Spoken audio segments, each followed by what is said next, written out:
Isa na nga ho pala tayo na magbenta nung ating mga kabir chickens. Ito nasa 8 heads, no? Then yung 6 dyan is kukunin ng buyer, no? Nabili na. Mamaya is pipick upin na lang po. So ayan, gaganda oh, lalaki. Lulusog. O yan, nasa month old pa lang yan. Nasa 1 buwan pa lang po yung mga yan. Pero tito nyo, ang lalaki oh. Lalo ng isa na yun oh. Yan. Ito po ay pure kabir, no? Wala po siyang halo, no? Or hindi po siya na-cross sa ibang breed ng manok. So ayun, yung dalawa na nun, baka nagtataka kayo. So yung isa doon is Brahma, then yung isa is native. Yan, kaya kulay black yung color nila, right? Then ayan naman, dito po is yung ating native hen, pero yung mga anak niya is kabir, pure kabir. Bali ayan, pinalimlim po natin sa kanya yung itlog ng kabir. So ayan, siya na yung nag-alaga mga kabir na yan, alright? 3 piraso. Then ito naman is 3 months old, no? Ayan, 3 months old natin na kabir. So ayan, napakalaki niya, napakabigat. Siguro around ano to, 2 kilo na siya bigat. Actually dalawa yan. Dito yung isa.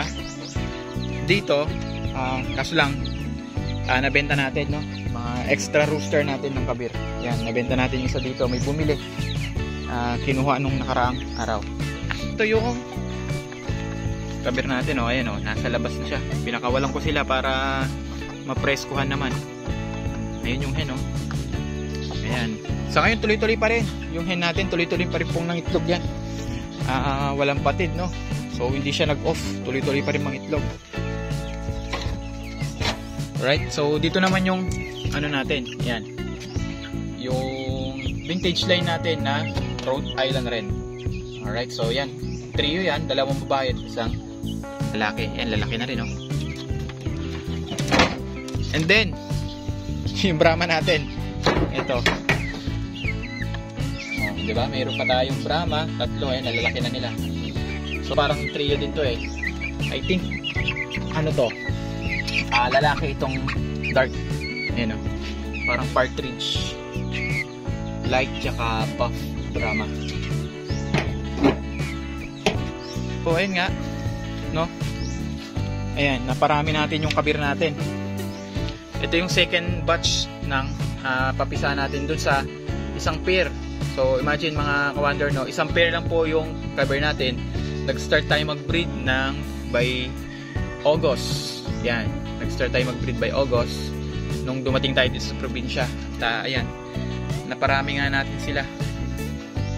So, bilis kasi dumami. At yung hen kasi, kahit nag-iisa lang siya, so tuloy-tuloy mangitlog, no? Walang patid. Hindi siya nag-off. Tuloy-tuloy talaga siya mangitlog. So, ito nasa 8 pieces din ito. Ayan. Oh, lalaki na rin, no? Ito gagawin nating future breeder natin, no? Dito mas maraming babae. Nasa 6 yata yung babae niya at 2 lalaki lang. Ayan, no? Yan yung second batch na mga papisa natin last year.